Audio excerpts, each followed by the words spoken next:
Assalamualaikum warahmatullahi wabarakatuh. Nama saya Zikra Munira. Saya akan menjawab pertanyaan nomor 1, nomor 2, dan nomor 5. Soal yang pertama, yang nomor 1, jelaskan metode sampling air permukaan dan air tanah yang saudara ketahui.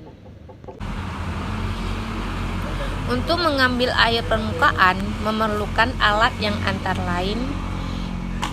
Yang pertama, alat pengambilan contoh. Yang kedua, alat ukur parameter lapangan. Yang ketiga, alat penyaring. Dan yang keempat, alat penyaring contoh. Alat penyimpanan contoh alat. Pengambilan contoh harus memenuhi persyaratan sebagai berikut. Yang pertama, terbuat dari bahan yang tidak mempengaruhi sifat contoh. Yang kedua, mudah dicuci dari bekas contoh sebelumnya. Yang ketiga, contoh mudah dipindahkan ke dalam wadah penampung tanpa ada sisa bahan tersuspensi di dalamnya. Air yang terdapat dalam lapisan tanah atau batuan di bawah permukaan tanah antara lain sumur bor dan sumur gali. Jenis alat pengambilan contoh air sumur bor. Persyaratan alat pengambilan contoh air sumur bor. Alat pengambilan contoh harus memenuhi persyaratan sebagai berikut. Yang pertama, terbuat dari bahan yang tidak mempengaruhi sifat contoh. Yang kedua, mudah dicuci dari bekas contoh sebelumnya. Yang ketiga, contoh mudah dipindahkan ke dalam wadah penampung tanpa ada sisa bahan tersuspensi di dalamnya. Yang keempat, mudah dan aman dibawa. Dan kelima, kapasitas alat tergantung dari tujuan pengujian. Kemudian saya akan menjawab pertanyaan yang nomor 5. Jelaskan prinsip kerja AAS.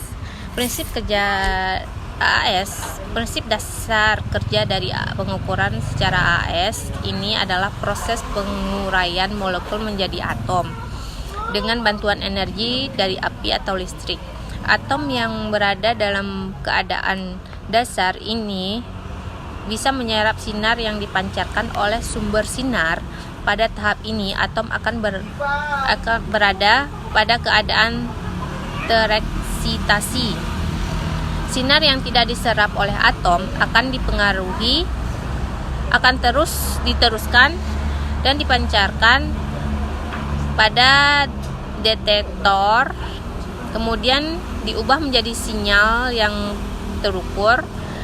Panjang gelombang sinar tergantung pada konfigurasi elektron dari atom, sedangkan intensitasnya tergantung pada jumlah atom dalam keadaan dasar. Dengan demikian, AAS dapat digunakan baik untuk analisis kuantitatif maupun kualitatif. Yang kemudian saya akan menjawab pertanyaan yang nomor 2. Jelaskan yang saudara ketahui tentang lokasi pengambilan sampel air limbah atau industri.